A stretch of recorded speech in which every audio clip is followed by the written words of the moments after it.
Hello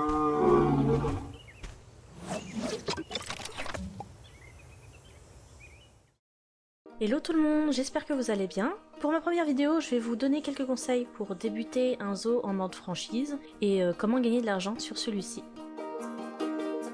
Dans un premier temps, je construis mon allée tout en faisant attention à bien rester dans la zone alimentée en électricité par l'entrée du zoo.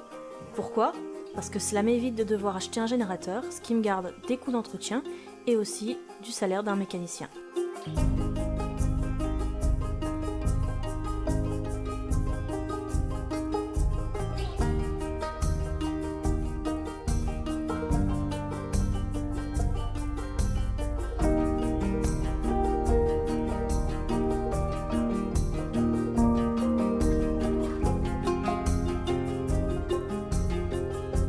Ensuite, j'achète les services, le strict minimum pour l'entretien des vivariums. Parce qu'en fait, les vivariums sont les éléments qui demandent le moins d'entretien et le moins d'employés. Parfait pour un début.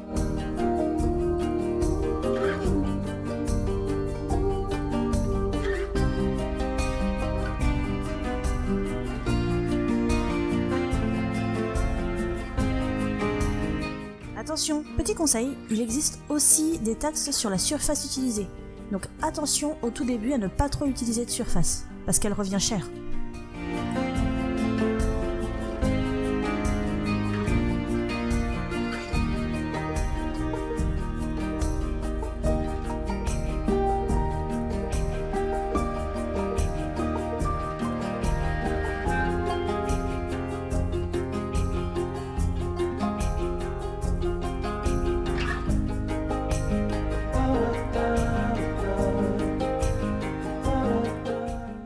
Donc ensuite, j'achète les vivariums.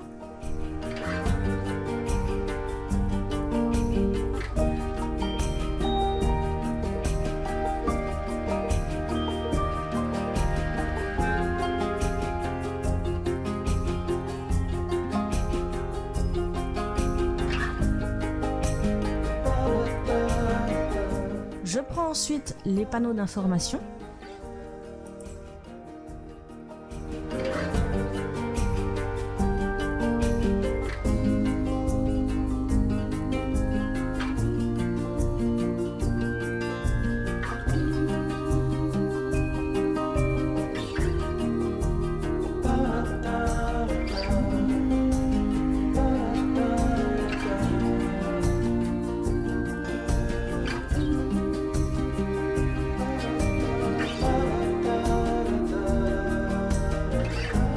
J'achète les animaux et je les place dans les vivariums.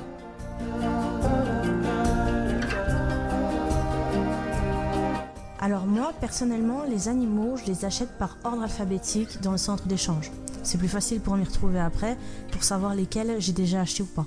Mais après, pour ceux qui n'ont pas l'habitude, qui ne gagnent pas beaucoup d'argent et qui veulent de l'argent rapidement, je les conseille de prendre par ordre de conservation. Ça attire beaucoup plus les clients.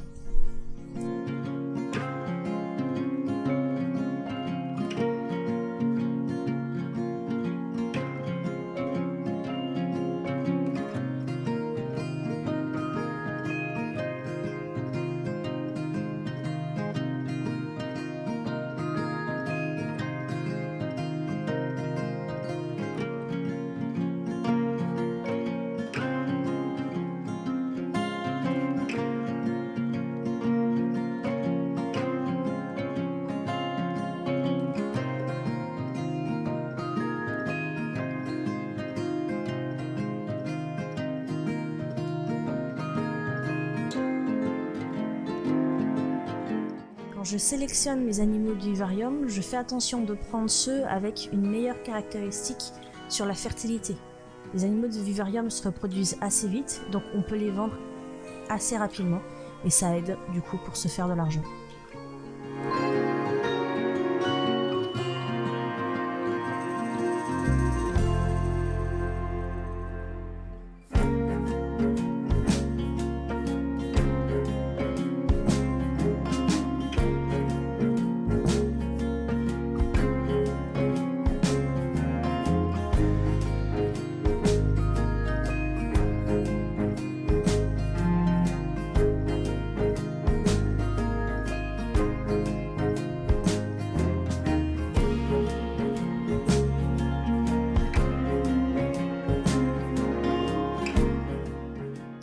sûr, on n'oublie pas les boîtes de dons.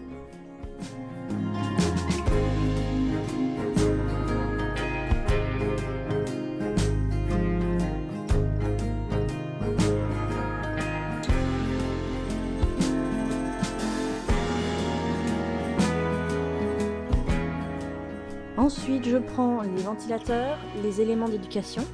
La clé, une fois que les vivariums sont mis, c'est de mettre ce qu'il faut pour que les clients se sentent bien.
Un petit peu de verdure.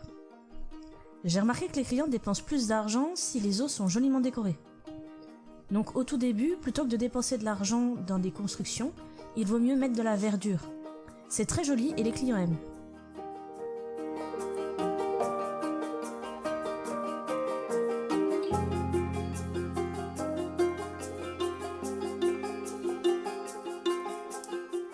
Des boutiques. Je les ajoute qu'à partir du moment où les clients le demandent.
Rajoute les points d'information, en priorité sur des animaux ayant le statut de conservation le plus critique.